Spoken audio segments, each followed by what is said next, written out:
बांग्लादेश में जो भी हुआ वो इस साल की सबसे बड़ी घटनाओं में से एक है, लेकिन उसके बाद शेख हसीना का भारत आना और यहाँ पनाह लेना भी एक बड़ा मुद्दा बना।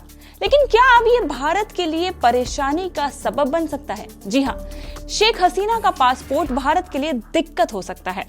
दरअसल बांग्लादेश की पूर्व प्रधानमंत्री शेख हसीना तख्ता पलट के बाद से ही भारत में हैं। वो 5 अगस्त को अपनी छोटी बहन शेख रेहाना के साथ इंडिया आई थी।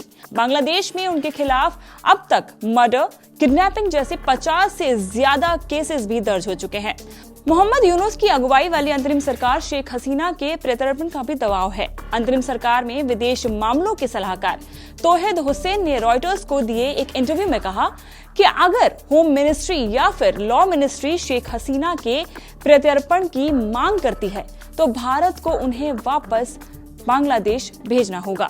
मोहम्मद यूनुस की सरकार ने भले ही अब तक भारत से शेख हसीना के प्रत्यर्पण की डिमांड ना की हो। अब सवाल यह है कि प्रत्यर्पण होता क्या है? इसका मतलब है किसी अभियुक्त का आमतौर पर संधि या कानून के प्रावधानों के तहत एक राज्य या राष्ट्र द्वारा दूसरे के समक्ष आत्मसमर्पण करना, जिसके पास अभियुक्त पर मुकदमा चलाने का क्षेत्राधिकार है और जिसने उसकी वापसी की मांग की है। हालांकि अभी तक शेख हसीना के मामले में ऐसा देखने को नहीं मिला है, लेकिन जमात इस्लामी और खालिदा जिया की पार्टी बीएनपी बार बार ये मांग कर रही है।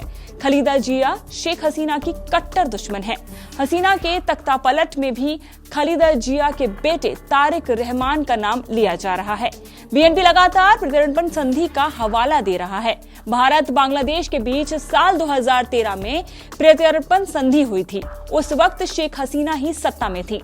साल 2016 में संधि में कुछ संशोधन भी हुए। संधि के मुताबिक दोनों देशों के बीच ऐसे व्यक्तियों का प्रत्यर्पण करेंगे जिनके खिलाफ किसी अदालत में मुकदमा चल रहा हो या उसे दोषी ठहराया गया हो।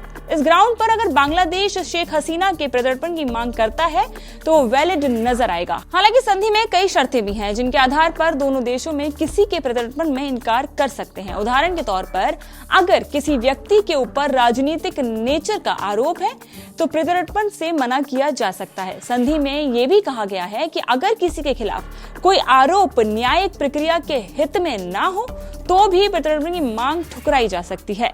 भारत इस आधार पर हसीना को वापस भेजने से मना भी कर सकता है। तो आपको क्या लगता है, शेख हसीना को क्या बांग्लादेश वापस लौट जाना चाहिए? इस खबर पर आपकी क्या राय है हमें कमेंट सेक्शन में जरूर बताएं और ऐसे ही तमाम अपडेट्स के लिए जुड़े रहें इंडिया टीवी के साथ।